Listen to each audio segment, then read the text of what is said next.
ओम गणेशाय नमः। ओम नमः शिवाय।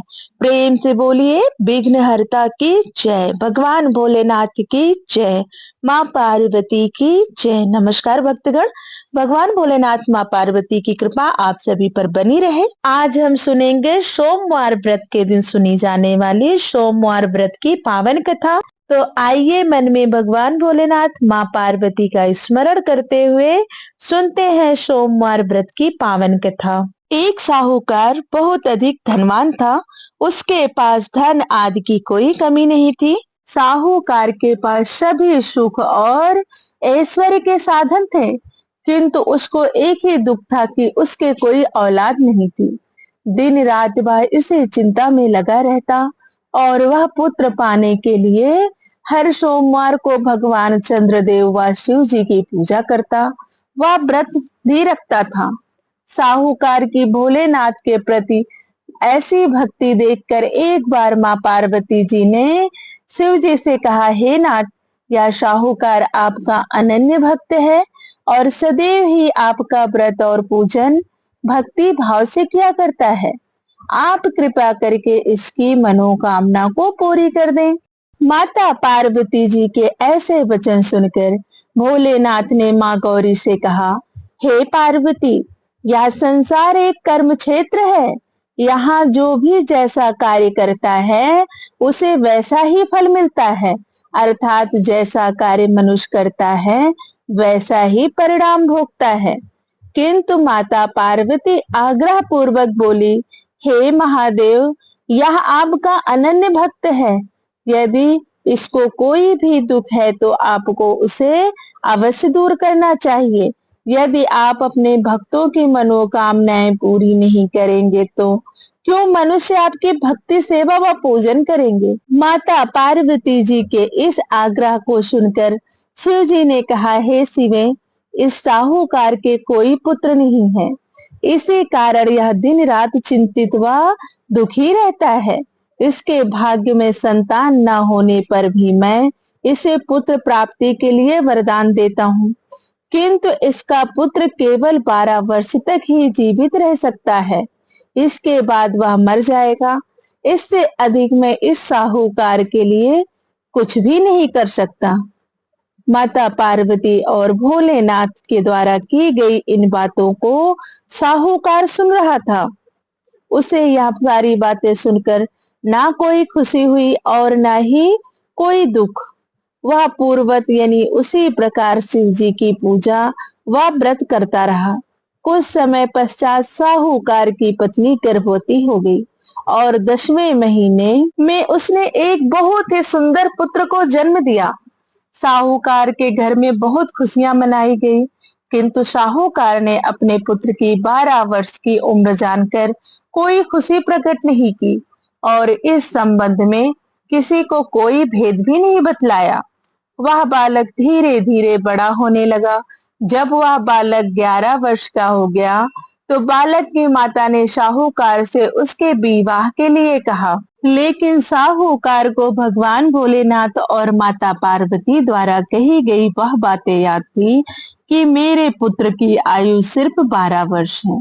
उसने मन में विचार किया कि अगर मैंने अपने पुत्र का विवाह कर दिया तो किसी की पुत्री का जीवन बर्बाद हो जाएगा, इसलिए मैं अपने बेटे को काशी जी पढ़ने भेजूंगा, क्योंकि भगवान भोलेनाथ का दिया हुआ है और मैं चाहता हूँ कि आखिरी समय या वहीं पर बिताए।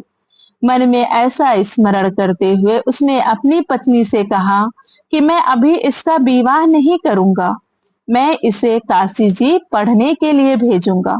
साहूकार ने अपने साले को बुलाकर कहा कि तुम इस बालक को काशी जी पढ़ने के लिए ले जाओ और इसे विधिवत शिक्षा ग्रहण कराओ। साहूकार ने उसको बहुत सा धन देकर कहा कि रास्ते में जहां कहीं भी ठहरो वहां यज्ञ और ब्राह्मणों को भोजन कराते जाना। इस प्रकार वह दोनों मामा भांजे रास्ते में यज्ञ करते, दान देते तथा ब्राह्मणों को भोजन कराते हुए जा रहे थे। रास्ते में एक शहर पड़ा। उस शहर में राजा की कन्या का विवाह था। एक अन्य राजा का लड़का बारात लेकर आया था, लेकिन वह एक आंख से काना था। लड़के के माता पिता को इस बात की चिंता थी कि कहीं काने वर को देखकर कन्या के माता पिता विवाह में किसी प्रकार की अड़चन न डाल दें। इसी कारण जब उन्होंने साहूकार के अति सुंदर बेटे को देखा तो उनके मन में विचार आया कि क्यों ना इस लड़के से विवाह का कार्य पूर्ण करा लिया जाए। यह विचार कर उसने लड़के और उसके मामा से कहा कि यदि आप फेरे व कन्यादान का कार्य पूर्ण करा देंगे तो आपकी बड़ी कृपा होगी और हम आपको बहुत सारा धन उपहार के रूप में देंगे। शाहूकार के लड़के और उसके मामा ने इस बात को स्वीकार कर लिया था। विवाह का काम भली प्रकार से पूरा हो गया। जब वह लड़का जाने लगा तो उसने चुपके से राजकुमारी की चुनरी पर लिख दिया कि तेरा विवाह तो मेरे साथ हुआ है, लेकिन जिसके साथ तुझे भेजा जाएगा वह एक आंख से काना है। मैं काशी जी को जा रहा हूँ। राजकुमारी ने जब इस प्रकार लिखा पाया तो उन्होंने काने राजकुमार के साथ जाने से मना कर दिया और कहा कि यह मेरा पति नहीं है। मेरा विवाह जिसके साथ हुआ है वह काशी जी गया है। राजकुमारी के माता पिता ने यह सब जब सुना तो उसने अपनी कन्या को विदा करने से इनकार कर दिया। बारात वापस चली गई। उधर साहूकार का लड़का और उसका मामा काशी जी पहुंचे। वहां लड़के ने पढ़ना शुरू किया तथा अपना अतिरिक्त समय मामा भांजा यज्ञ दान आदि में व्यापित करने लगे। इस प्रकार कई महीने बीत गए। जब लड़के की उम्र 12 साल की हुई तो उस दिन लड़के के मामा ने यज्ञ का आयोजन कर रखा था। अचानक ही लड़के की तबीयत खराब हो गई। लड़के ने अपने मामा से बताया कि आज उसकी तबीयत नहीं ठीक है, तो लड़के के मामा ने कहा अंदर जाकर सो जाओ। लड़का अंदर जाकर सो गया। थोड़ी देर बाद लड़के के प्राण पखेरु उड़ गए। जब लड़के के मामा ने देखा कि वह मर गया है तो वह बहुत दुखी हुआ। उसने सोचा कि मैं पहले यज्ञ पूरा कर लूं, तब सोचूंगा कि मुझे क्या करना है। लड़के के मामा ने यज्ञ पूरा किया और फिर रोना प्रारंभ कर दिया। वह बहुत जोर जोर से रो रहा था। संयोगवश शिव जी और माता पार्वती उधर से जा रहे थे। पार्वती जी ने भगवान भोलेनाथ से कहा, हे नाथ, कोई दुखी व्यक्ति रो रहा है, उसके कष्टों को दूर कर दो। तब शिव जी और पार्वती जी वहां पहुंचे तो उन्होंने देखा कि वहां पर एक लड़का मरा पड़ा है। तब पार्वती जी देखते ही लड़के को पहचान गई और भगवान भोलेनाथ से उस लड़के के मरने का कारण पूछने लगी। बोली, हे भगवान, यह तो आपका दिया हुआ है, यह इतनी जल्दी कैसे मर सकता है। तब शिव जी ने पार्वती जी को समझाया, हे गौरी, इस लड़के की आयु इतनी ही थी, ये अपनी आयु पूरी कर चुका है। तब पार्वती जी ने विनम्रता पूर्वक कहा, महाराज, कृपया करके आप इस लड़के को जीवित कर दीजिए, नहीं तो इसके माता पिता इसके वियोग में तड़प तड़प कर अपनी जान दे देंगे। माता पार्वती की बात सुनकर शिव जी ने लड़के को पुनः जीवित कर दिया। शिव जी की कृपा से लड़का जीवित हो गया। शिव शंकर व माता पार्वती शिव धाम को चले गए। शिक्षा पूरी होने के पश्चात लड़का और उसका मामा पहले की तरह यज्ञ करते ब्राह्मणों को भोजन तथा दक्षिणा देते हुए अपने घर की ओर चल दिए। रास्ते में दोनों उसी शहर में आए जहां उस लड़के की शादी हुई थी। वहां पहुंचकर दोनों ने यज्ञ करना शुरू कर दिया। जब वे दोनों यज्ञ कर रहे थे तो उस लड़के के ससुर यानी वहां के राजा ने, जो उधर से घोड़े पर सवार होकर अपने सेवकों के साथ जा रहे थे, उसने लड़के को पहचान लिया। राजा ने महल में ले जाकर दोनों की खूब सेवा की। कुछ समय पश्चात राजा के महल में रहने के बाद लड़के ने राजा से जाने की आज्ञा ली। राजा ने अपनी लड़की को लड़के के साथ विदा किया और साथ में बहुत सा धन एवं दास दासियों को भी भेजा। जब वे अपने शहर में आए तो लड़के के मामा ने कहा, पहले मैं तुम्हारे माता पिता को तुम्हारे आने की खबर सुना आता हूँ, तब तक तुम पत्नी सहित यहाँ आराम करो। ऐसा कहकर लड़के का मामा साहूकार को अपने पुत्र के आने की खबर देने चला गया। घर जाकर उसने देखा कि उसके बहन और बहनोई छत पर बैठे हुए हैं और उन्होंने यह प्रण कर रखा है कि यदि उनका बेटा जीवित लौट आया तो वह छत से नीचे उतर आएंगे, नहीं तो छत से कूदकर अपने प्राण त्याग देंगे।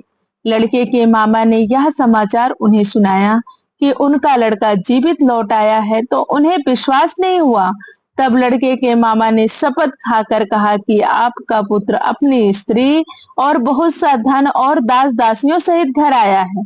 तब साहूकार और उसकी पत्नी छत से नीचे उतर आए तथा प्रसन्नता के साथ अपने बेटे और बहू का स्वागत किया। सभी प्रसन्नता के साथ रहने लगे। इस प्रकार भक्ति भाव से जो भी प्राणी सोमवार के व्रत की कथा का पालन करता है तथा प्रेम पूर्वक इस कथा को सुनता या पढ़ता है तो उसके सभी कष्ट दूर होते हैं, सारी मनोकामनाएं पूर्ण होती हैं और इस लोक में सभी सुखों और सुविधाओं को भोग कर अंत में उसे शिवलोक की प्राप्ति होती है। प्रेम से बोलिए भगवान भोलेनाथ की जय, माँ पार्वती की जय। आइए अब श्रवण करते हैं शिव चालीसा का। श्री गणेश गिरजा सुवन मंगल मूल सुजान, कहत अयोध्या दास तुम देहु अभय वरदान। जय गिरजापति दीन दयाला, सदा करत संतन प्रतिपाला।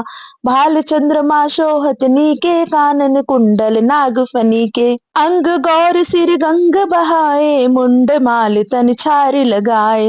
वस्त्र खाल बागंबर सोहे, छवि को देखे नाग मुनि मोहे। मैना मात की है दुलारी, बाम अंग शोहत छवि न्यारी। कर त्रिशूल शोहत छवि भारी, करत सदा शत्रु अनिचयकारी। नंदी गणेश सोहे ताह कैसे, सागर मध्य कमल है जैसे। कार्तिक श्याम और गणराऊ, या छवि को कही जात न काऊ। देवन जब ही जाए पुकारा, तब ही दुख प्रभु आप निवारा। किया उपद्रव तारक भारी, देवन सब मिल तुम्हें जुहारी। तुरस खडानन आप पठायो, लो निमेष महामारी गिरायो। आप जलंधर असुर संघारा, सूयस तुम्हारे विदित संघारा। त्रिपुरासुर सन युद्ध मचाई, सब ही कृपा कर लीन बचाई। किया तपहि भागीरथ भारी, पूरब प्रतिज्ञा तसु पुरारी। दानिन महा तुम सम को नाही, सेवक स्तुति करत सदाहि। वेद नाम महिमा तो गाई, अकद अनादि भेद नहीं पाई। प्रगट उदधि मंथन में ज्वाला, जरे सुरासुर भय बिहाला। कीन दया तह कर सहाई, नीलकंठ तब नाम कहाई। पूजन रामचंद्र जब कीन्हा, जीत के लंक विभीषण दीन्हा। सहस कमल में हो रहे धारी, कीन प्रतीक्षा तब ही पुरारी। एक कमल प्रभु राख्यो जोई, कमल नयन पूजन चाह सोई। कठिन भक्ति देखे प्रभु शंकर, भय प्रसन्न दिए इच्छित वर। जय जय जय अनंत अविनाशी, करत कृपा सबके घटवासी। दुष्ट सकल नित मोह सतावे, भ्रमत रहे मोह चैन न आवे। त्राहि त्राहि मैं नाथ पुकारूं, यही अवसर मोहि आन उबारो। ले त्रिशूल शत्रुन को मारो, संकट से मोहि आन उबारो। मातु पिता भ्राता सब कोई, संकट में पूछत नहीं कोई। स्वामी एक है आश तुम्हारी, आई हरो अब संकट भारी। धन निर्धन को देत सदा ही, जो कोई जाचे वो फल पाही। अस्तुत कही विधि करो तुम्हारी, क्षमहु नाथ अब चूक हमारी। शंकर हो संकट के नाशन, मंगल कारण विघ्न विनाशन। योगी यति मुनि ध्यान लगावे, नारद सारथ धीस नमावे। नमो नमो जय नमो शिवाय, सुर ब्रह्मादिक पार न पाए। जो यह पाठ करे मन लाई, तापर होते शंभु सहाय। ऋषियन जो कोई हो अधिकारी, पाठ करे सो पावन हारी। पुत्रहीन कर इच्छा कोई, निश्चय शिव प्रसाद ते होई। पंडित त्रयोदशी को लावे, ध्यान पूर्वक होम करावे। त्रयोदशी व्रत करे हमेशा, तन नहीं ताके रहे कलेसा। धूप दीप नैवेद्य चढ़ावे, शंकर सम्मुख पाठ सुनावे।